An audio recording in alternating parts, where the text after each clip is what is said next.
जब तक हम दुख से भागते रहेंगे तब तक दुख हमारा पीछा नहीं छोड़ेगा, और जिस दिन पलट कर खड़े हो गए दुख से निपटने के लिए तो दुख तुम्हें छू नहीं सकेगा। बस इतनी हिम्मत रखनी है। हम बड़े महापुरुषों की बात कह रहे हैं। जब तक तुम दुख से भागोगे तो जिधर भाग रहे हो दुखालयम अशाश्वतम, दुख ही दुख है। और जब पलट कर खड़े हो जाओगे कि देखता हूं ये दुख मुझे कितना रौंदता है, अब मैं हरि शरण में होकर हर दुख सहूंगा, तो इसका नामो निशान मिट जाएगा। दुख का नामो निशान मिट जाएगा और आनंद महासुख में डूब जाओगे। पर लौटकर दुख की तरफ खड़ा होना बहुत कठिन है। दुख से पिंड छुटाकर भागने के लिए सब भाग रहे हैं, लेकिन दुख की ही तरफ भाग रहे हैं। दुखालयम अशाश्वतम, ये दुर्लभ बात है। पर इसके लिए कमर कसना होगा कि हमें चाहे जितना दुख पड़े हम उस दुख को सहेंगे। संसार की तरफ जाने वाले को दुख ही दुख है, पर प्रभु की तरफ चलने वाले को थोड़ा दुख है। जैसे ऑपरेशन में कष्ट ही कष्ट है, पर इंजेक्शन शून्य का लगाकर बेहोशी का लगा के थोड़ा बस कष्ट है, फिर आप भूल जाएंगे। ऐसे ही थोड़ा जब तक तुम्हें होश है देह का तब तक ये कष्ट है। जहां आपके अंदर प्रेम का इंजेक्शन लगा फिर हर कष्ट सुखप्रद दिखाई देता है। धन्य है महापुरुषों का जीवन। जब उनके चरित्रों को पढ़ो तो हृदय विदीर्ण होता है कि कैसा समर्पण। श्री तुकाराम जी के महाराज के कितना भारी कष्ट सहते हुए वो कितनी उच्च कोटि की दशा को प्राप्त हुए। हम इसीलिए कहते हैं कि कष्ट के बचने के लिए बचाव पक्ष में होकर जब आप संसार की तरफ भागोगे तो दुख तुम्हें छोड़ेगा नहीं, रौंद देगा। और जब तुम मुड़कर खड़े हो जाओ, आओ तुम्हें जितना देना है देख लो, कितना दुख दोगे, वो अपने आप दुख सुख के रूप में बदल जाएगा। ये लिख लो दिमाग में, डरना नहीं है। श्री तुकाराम जी से किसी ने पूछा, वैसे आत्मचरित्र वर्णन करना महापुरुषों के लिए बड़ा कठिन होता है, अपनी प्रशंसा या अपने चरित्र, पर जब उनके जन पूछते हैं तो करुणा करके वो बताने लगते हैं। तुकाराम महाराज जब हरि कीर्तन में अद्भुत अवस्था को प्राप्त होते तो ये देखकर भक्त जनों के हृदय में कि महाराज आपको ऐसी अवस्था कैसे प्राप्त हुई, तो सुनो हमारे ऊपर पांडुरंगा की कृपा हुई। पहली, मेरा जन्म आप लिख रहे हैं चतुर्वर्ण में हुआ, मुझे व्यवसाय मिला व्यापार का, लेकिन पांडुरंगा जब अपने में लगाना चाहता है तो व्यापार सफल कैसे हो सकता है, असफल हो गया व्यापार। सारी संपत्ति हमारी जाती रही, घाटा ही घाटा व्यापार में। हमारे कुल से विट्ठल भगवान की उपासना होती रही, कुल में परंपरा चली आ रही थी कि हमारे कुलदेव पांडुरंगा विट्ठल भगवान। ध्यान से सुनना, चतुर्वर्ण में हमारा जन्म हुआ, व्यापार किया गया, व्यापार में घाटा ही घाटा। ऐसी परिस्थिति आई, माता पिता का स्वर्गवास हो गया, बहुत दुख मिला, ना खाने को, ना व्यापार चला, माता पिता ऊपर से पधार गए, अकाल पड़ गया। जो घर में बचा हुआ अन्न था कुछ दिनों में खत्म हो गया, बाहर से आने का कोई गुंजाइश ही नहीं रह गई, सब स्वाहा। जो हम पिता माता की बनाई हुई प्रतिष्ठा थी वो भी धूल धूसरित हो गई। यहां तक कि मेरे परिवार को अन्न के लिए तड़प तड़प कर प्राण त्यागना पड़ा, खुद आपने लिखा। हर तरह से चारों तरफ मुझे अंधेरा ही अंधेरा, कष्ट ही कष्ट। आपको स्थिति कैसे प्राप्त हुई आप वर्णन। मुझे अपने ऊपर लज्जा आने लगी कि ना पत्नी को अन्न दे सका, ना परिवार को पाल सका। क्या जीवन मेरा, बड़ा हृदय में दाह हुआ, सब कुछ नष्ट भ्रष्ट हो गया। ये जिस पर मैं कृपा करता हूं ये लीला। ऐसी हालत में अब कुछ नहीं बचा, तो विट्ठल भगवान का मंदिर जो टूटा हुआ पड़ा था उसमें जो सेवा हो रही थी उसमें लग गया जाकर के, जीर्णोद्धार। उसमें रात दिन खूब शरीर को मेहनत करके परिश्रम करके सेवा करता और कुछ वहां से नहीं लेता, बस सेवा ही सेवा, खाने को भी नहीं। मन में उमंग आई, पहली बार की एकादशी व्रत रहूंगा। प्रारंभ की बात बता रहे हैं जहां से स्थिति भगवदाकार बनती है। देखो, जिस पर विशुद्ध कृपा होती है ये प्रतिकूलताएं शुरू हो जाती हैं। कोई भी भक्ति मार्ग का उपासक घबराए नहीं, हिम्मत रखे। ये प्रतिकूलताएं अनंत जन्मों की बिगड़ी को सुधारने के लिए हैं, क्योंकि एक ही रास्ता बचता है प्रभु का। प्रतिकूलता ना मिले तो चढ़ाई नहीं चढ़ सकते अध्यात्म की। मन में आया कि बाद से एकादशी रहा करूंगा। अब एकादशी तो है ही, क्योंकि कुछ घर में है ही नहीं, तो पर एकादशी व्रत रहने का। भजन में मन नहीं रमता था क्योंकि अभ्यास ही नहीं था। देख लीजिए, इतने बड़े महापुरुष जो सदेह विमान में बैठकर भगवत धाम गए। आप लोग चिंता मत करें, आप लोग जो कहते हैं मेरा मन भजन में नहीं लगता, तो कुछ तो लगता है। श्री तुकाराम जी लिख रहे हैं, आरंभ में बिल्कुल मेरा भजन में मन नहीं लगता था, पर संतों के चरित्र पढ़ने में मन लगता।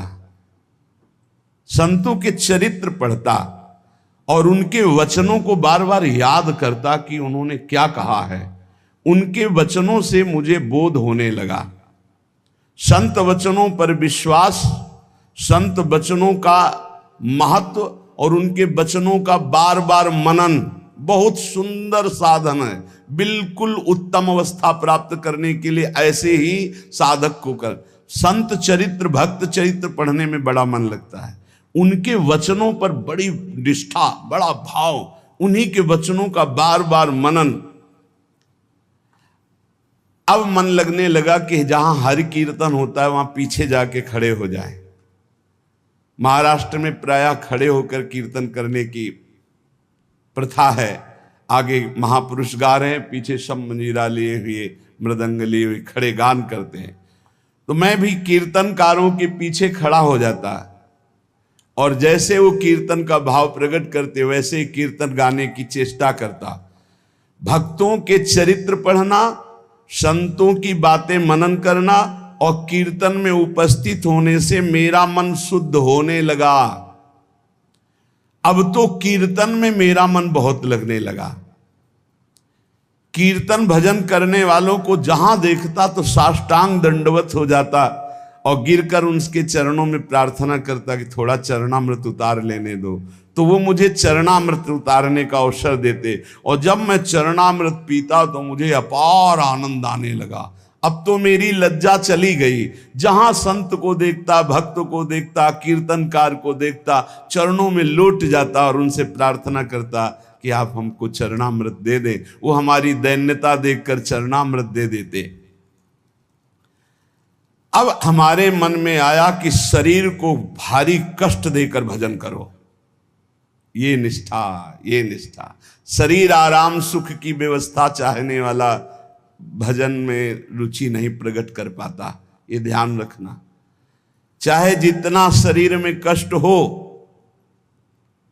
पर जैसे एक गरीब आदमी धन कमाने के लिए प्रयासरत रहता है, ऐसे भजनानंदी भजन के लिए प्रयासरत रहता है।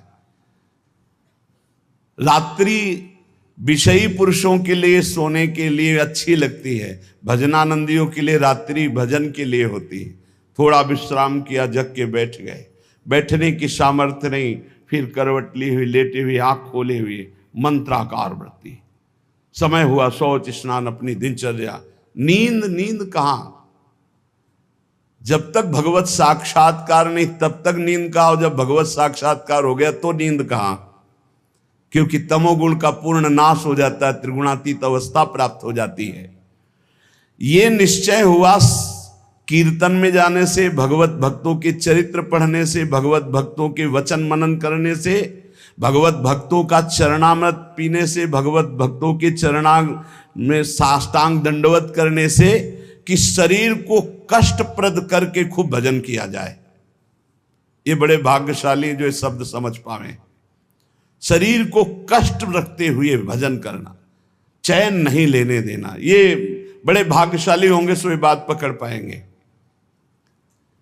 अब शरीर को कष्ट, अब बैठे हैं, जैसे श्री महात्मा बुद्ध जी ने कहा, इहासने सुसत्य में शरीरम,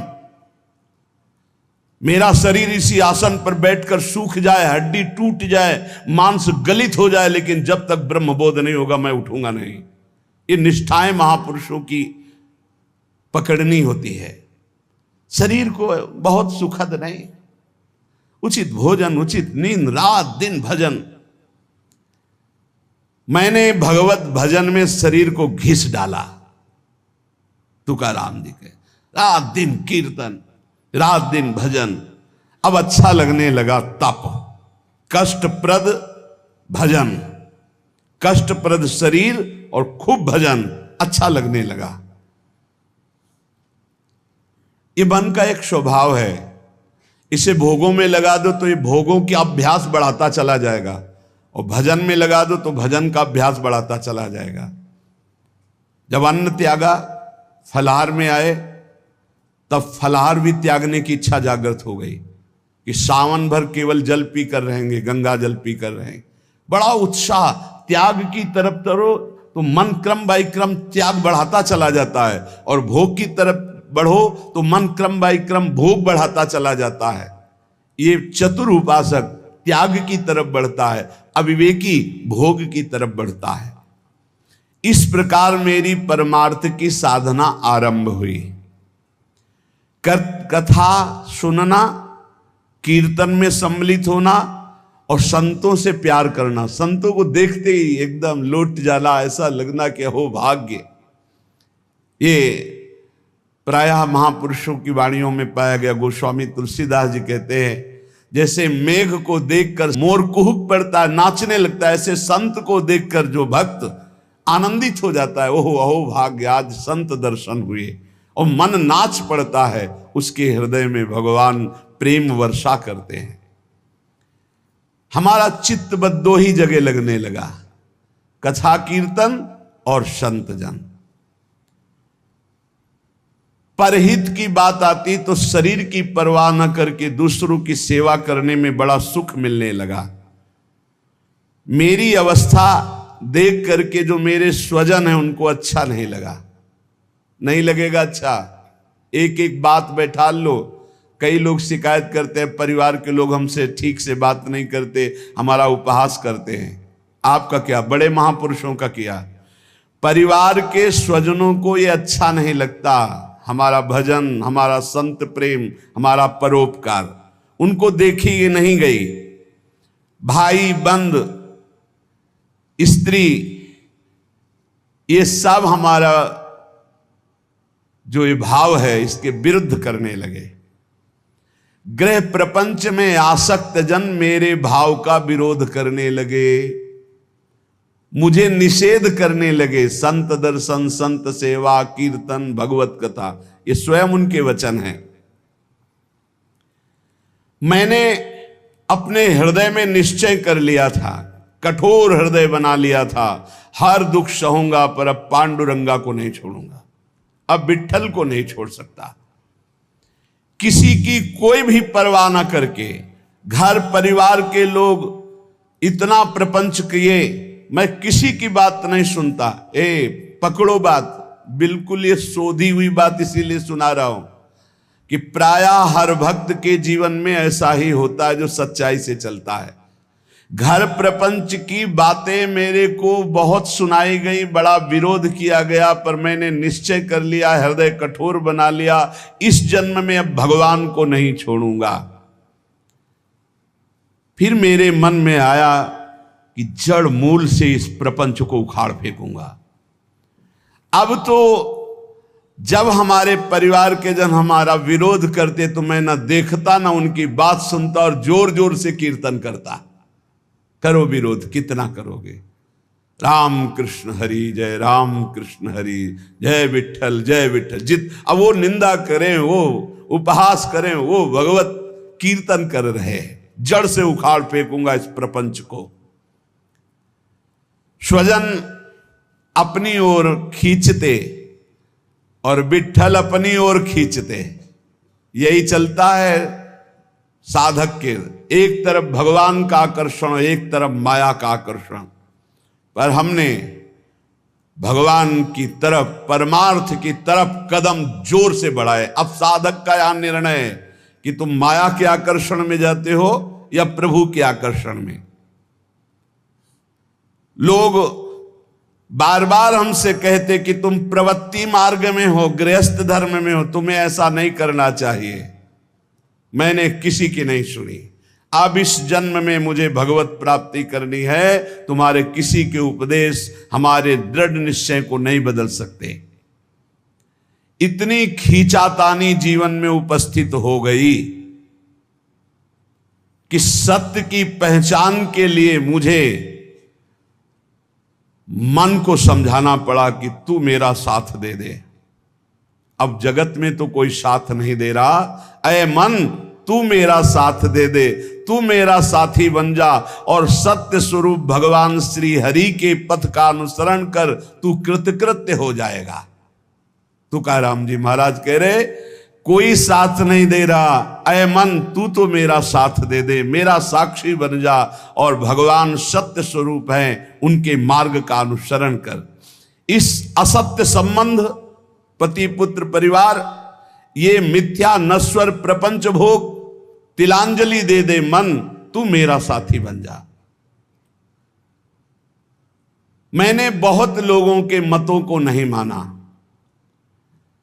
मेरे हृदय में नित्य और अनित्य का विवेक जागृत हो चुका था, इसलिए मैंने सत्य को पकड़ा।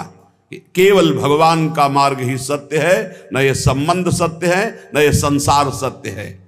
इस प्रकार जब मैंने श्री हरि चरण प्राप्ति के लिए दृढ़ निश्चय कर लिया, तो उसी समय भगवान मेरे सदगुरु के रूप में पधारे। श्री बाबा चैतन्य ने मेरे हृदय देश में प्रकाशित होकर के श्री राम कृष्ण हरि इसका उपदेश किया। वही कीर्तन करते थे, पर वही गुरुदेव आकर हृदय में उपदेश किए, जिसे कहते हैं स्वप्नादेश। उपदेश किया कि अब तुम श्री राम कृष्ण हरि ही कहो। मैंने अब दृढ़ विश्वास कर लिया कि जो जप रहा था वो गुरुदेव ने दे दिया, अब तो किसी भी तरह मैं इसे नहीं छोड़ सकता। विश्वास चित्त में धार लिया कि मेरा भोजन भी राम कृष्ण हरि, मेरी प्यास भी राम कृष्ण हरि, मेरे प्राण भी राम कृष्ण हरि, मेरा सर्वस्व राम कृष्ण हरि। निश्चय कर लिया, बड़ा सहारा मिल गया। पहले जपते थे, वही जब गुरु ने दिया तो बड़ा सहारा मिल गया, परिपक्व हो गया। अब तो बैठ करके 24-24 घंटे नाम कीर्तन, क्योंकि निश्चय पहले ही कर लिया था शरीर को कष्ट देकर भगवत भजन करना। ये बहुत जल्दी भजन रंग लाता है। जब चित्त लवलीन होने लगा तो मेरे हृदय में कविता की स्फूर्ति होने लगी। श्री हरि के लीला गुण प्रकाशित होने लगे, उनको कविता रूप में लिखने की स्फूर्ति हुई। श्री हरि का कीर्तन और श्री हरि प्रदत्त अभंग वाणी प्रकट हुई मेरे हृदय में। मैंने देखा कि मेरी बुद्धि में ये ताकत नहीं थी, ये मेरी बुद्धि में श्री हरि कीर्तन से प्रकाश हुआ, हरि लीलाओं का। ये भगवत प्रसाद से मेरे अंदर आया। ये भगवान की ही प्रेरणा से अभंग निकलते थे। मैं गदगद होकर के अश्रु प्रवाह करने लगा कि कैसी कृपा की मेरी बुद्धि में एक भी लीला नहीं थी और आज लीलाओं की बाढ़ आ रही, गुणों की बाढ़ आ रही है। मैंने श्री हरि चरणों के प्रति और दृढ़ विश्वास और दृढ़ श्रद्धा प्रकट हुई। क्रम चलता रहा। बीच में रामेश्वर भट्ट के द्वारा बड़ा हमारे साथ निषेध आघात हुआ। मैंने भगवान की कृपा समझी, निषेध आघात हुआ, उसको भी सहा। बड़े विघ्न डाले जाते हैं। ये माया भगवती बड़ी विचित्र है। भगवान की प्रेरणा से मैंने उसको भी सहा। समाज का विरोध, घर का विरोध, माया का नाना प्रकार तांडव, खाने को नहीं, हर अव्यवस्था। चलो भजन, यहां जरा सा कामना पूर्ति नहीं होती, बोले अश्रद्धा हो गई भगवान में। ये कोई भगत है? भगवान ही हमारे प्रीतम हैं, उन्हीं को प्रसन्न करना है। इसलिए नाम कीर्तन और सुंदर कवित्व रचना करके उनको सुनाता। जब मैं ऐसा करता तो बहुत लोगों ने मुझे अनुचित ठहराया। इन बातों को बहुत पकड़ना है, हिम्मत से चलना है। बहुत लोग विरोध करने लगे। जो मेरी लिखी हुई वाणी थी, बड़ा विरोध होने लगा। इस विरोध से मेरा चित्त यूं दुखी हुआ कि हे हरि, आप प्रेरित करते हो, सो मैं लिखता हूं, सो मैं गाता हूं, फिर ये विरोध क्यों? जब मुझे लगा कि मेरे हरि ही नहीं चाहते हैं, तो जितनी अभंग रचना की थी सबको लेकर के इंद्रयाणी नदी के दह में जाके डुबो दिया। विरोध कर रहे थे। भगवान के द्वार पर जाकर के, विठ्ठल भगवान के द्वार पे न खाना न पीना, उदास बैठ गया। आप तो ही वाणी प्रकट करते हो, आप ही अभंग लिखाते हो, फिर इतना विरोध करवा दिया, जाके इंद्रायणी में डुबो दिया बाड़ी जी को। अब दर्शन करने वाले तो दर्शन करके चले जाते, ठाकुर जी का शयन हो जाता, फिर ठाकुर जी का मंगला प्रभात दर्शन होता, फिर ऐसे कई दिन व्यतीत हो गए, न खाना न पीना और चुपचाप द्वार पर बैठे रहना। दया आई पांडुरंगा को और साक्षात प्रकट हुए जब कोई नहीं था रात्रि में, वहीं दरवाजे पे पड़े रहते और कहा कि मेरे भक्त को ये सहना पड़ता है, तुम मेरे प्रिय हो, मैं ये देखना चाहता हूं तुम कितना सह सकते हो। तुमने सहा, तुम्हारी वाणी जल में नहीं डूबी है, वो मेरी गोद में रखी हुई है। तुमने जल में डाला था, मैंने उसे गोद में लिया है। देखो सारे अभंग ज्यों की त्यों ऐसे मेरे पास है।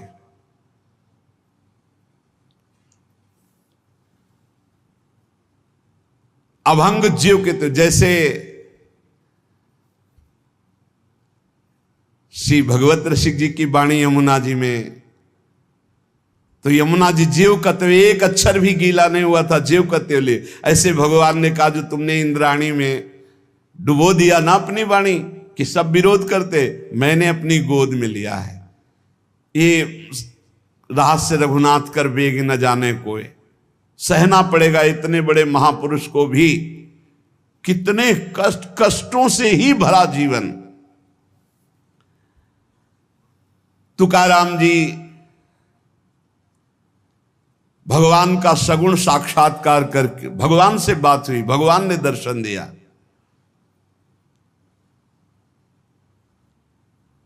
उन्होंने जो अपने जीवन में कष्ट सहा, उस कष्ट से भगवान के प्रति उनकी ममता घटी नहीं, उनकी ममता बढ़ी। भक्त वही है कि जितना उन कष्ट मिले, जितनी विपरीतता आवे, उतना भगवान के प्रति प्रियता बढ़नी चाहिए। ये जगत का जो नाटक का स्वांग रचा है उस परमात्मा ने रचा है। तुम भी उसी स्वांग के एक हिस्से हो, बस स्वांग मात्र करो, सच्चाई से नहीं। तुम न किसी के सच्चे पति हो, न किसी के पुत्र हो, न किसी के पिता हो, न किसी की पत्नी हो। तुम भगवत स्वरूप हो, स्वांग मिला है, स्वांग करो। सच्चाई है कि मैं ईश्वर के नाम रूप लीला धाम में निरंतर चित्त को जोड़े। ये सच्चा नहीं है, झूठा है। ना तुम कुछ दिन के जो बने हुए पति हो, ना शाश्वत पति नहीं हो। तुम पहले नहीं थे, बाद में भी नहीं रहोगे, बीच में कुछ दिन के हो, लेकिन शाश्वत है सच्चिदानंद प्रभु।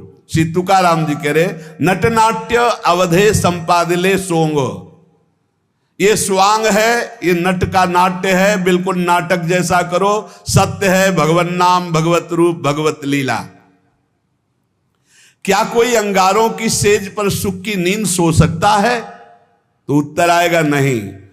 तो क्या खटमल की चारपाई पर सुख की नींद सो सकता है? तो बोले नहीं।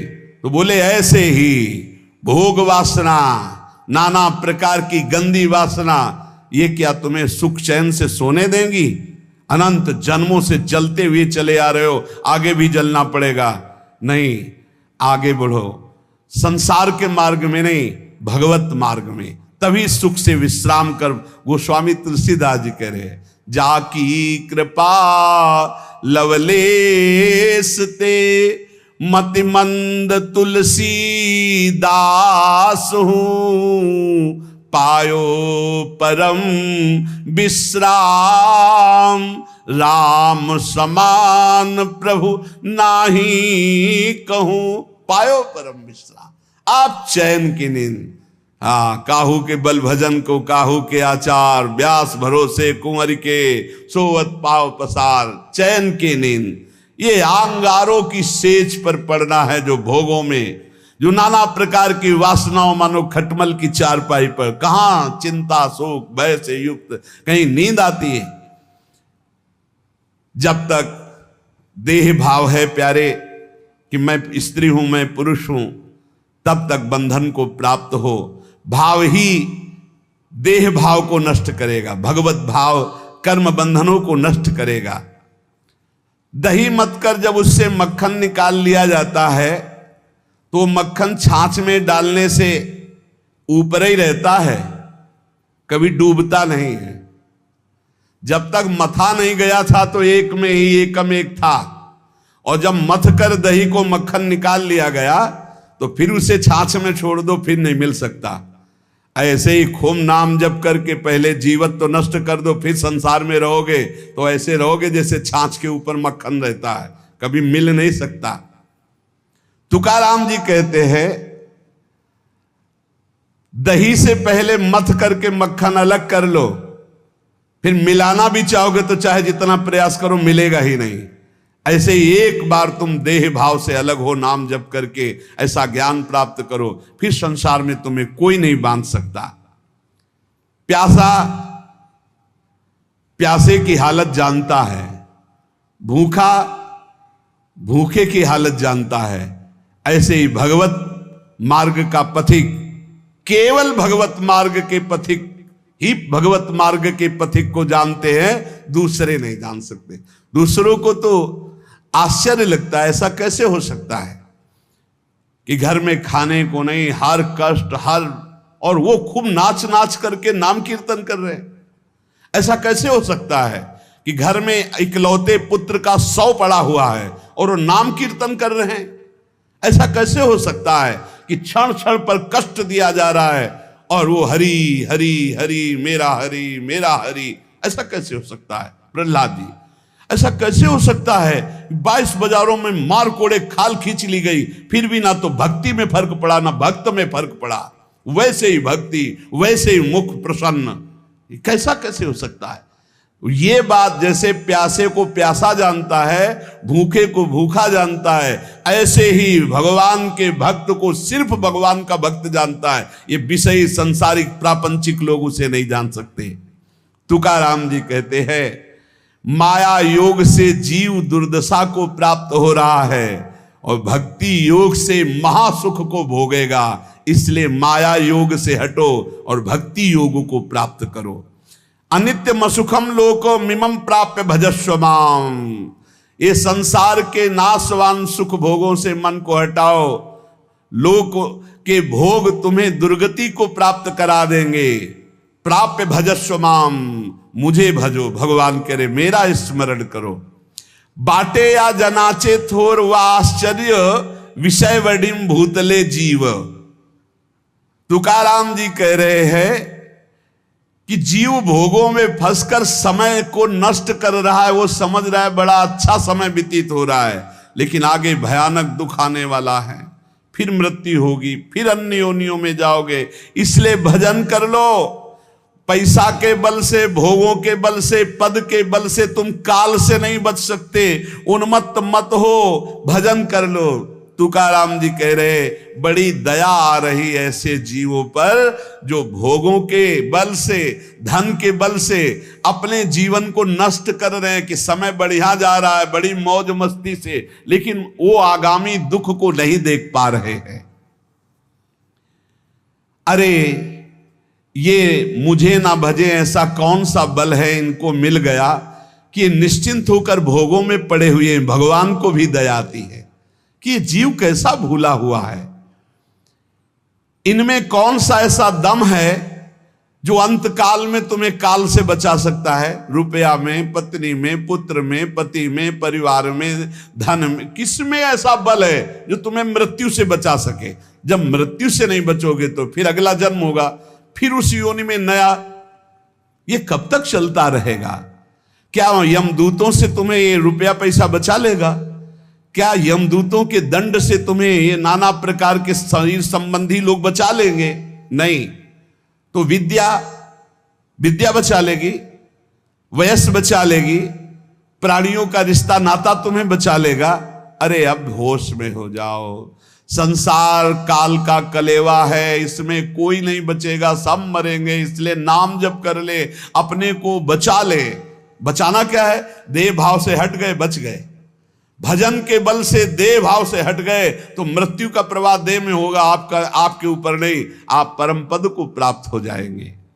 जीव तू मृत्यु को मत भूल।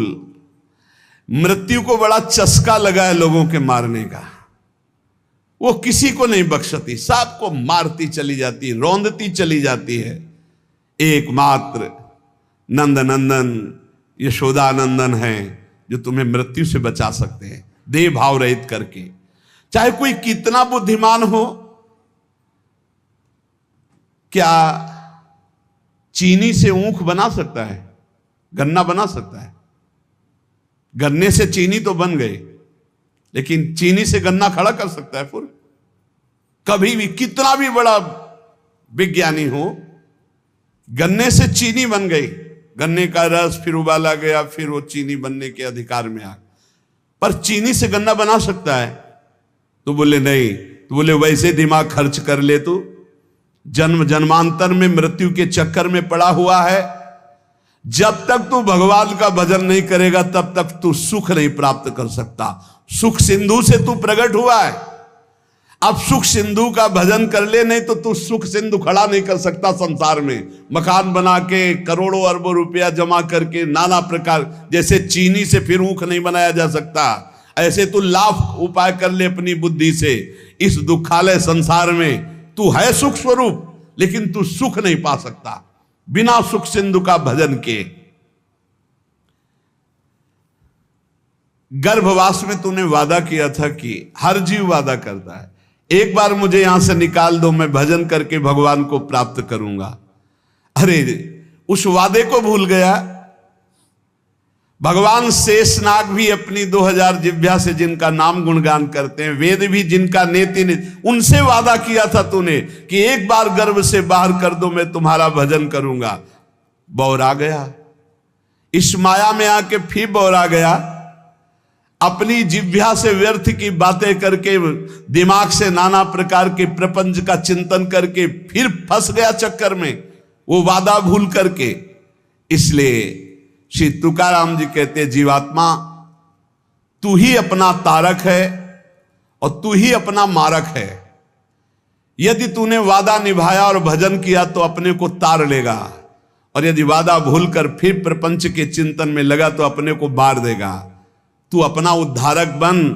रे जीव, तू मुक्त है, मुक्त हो जा। सोच, ये संसार तेरे को कभी सुख नहीं दे पाया, तो अब क्या तुझे सुख देगा। इसलिए जैसे भोजन पाने से तृप्ति होती है एक एक कवल से, ऐसे एक एक नाम से संसार से वैराग्य, स्वरूप का बोध और भगवान से प्रेम होता है। इसलिए निरंतर नाम जप करो। जो हमारे जीवन का परम लाभ है नाम, हर समय नाम जप करते रहो। जहां संत जन मिले दौड़ कर जाओ, चरण वंदना करो, उनके वचन सुनो। भगवत चर्चा सुनने से नाम जप में बड़ा उत्साह होता है। भजन न होई संग बिन, भजन बिना नहीं प्रेम, और भजन के बिना भगवत प्रेम नहीं हो। प्रेम के बिना इस संसार से मुक्ति नहीं, क्योंकि जब भगवत प्रेम होता है तो शरीर राग नष्ट हो जाता है। नहीं, ये बड़ा कष्टमय शरीर है। अभी भगवान कृपालु हैं, आपको कष्ट का समय नहीं है इसलिए आप नहीं समझ पा रहे हैं। नहीं, बड़ा कष्ट करना ही है, जी नहीं सकते। बड़ी मतलब आप समझो, अगर स्थिति ना हो तो प्रतिपल कष्ट का समय है, प्रतिपल कष्ट का समय। अगर भगवान का चिंतन न हो तो क्या चिंतन है, क्या कष्ट का चिंतन है। हर समय कष्ट, तो ये क्या हमारे ऊपर ही है क्या? सब जीव को भोगना पड़ेगा। आपकी लंबी यात्रा है, हजारों जन्म बार बार ले लेकर भोगना, इसलिए ऐसे भोगों में फंस करके तुम्हें भुलावे में माया डाल रही। इसलिए हमारी प्रार्थना है, इसी जन्म में भजन करके जो कष्ट मिले सह करके मुक्त हो जाओ। बस यही जीवन का परम लाभ है। निरंतर नाम जप ही सब शास्त्रों का, सब भक्तों का है। देखो तुकाराम जी की बात सुनी कि पूरा जीवन कष्ट में, यहां तक ऐसी स्थिति आई कि अन्न के बिना पत्नी मर गई, बच्चे प्राण पोषण के लिए अन्न नहीं रहा, लेकिन भक्त ने अपनी निष्ठा नहीं तोड़ी। निरंतर नाम कीर्तन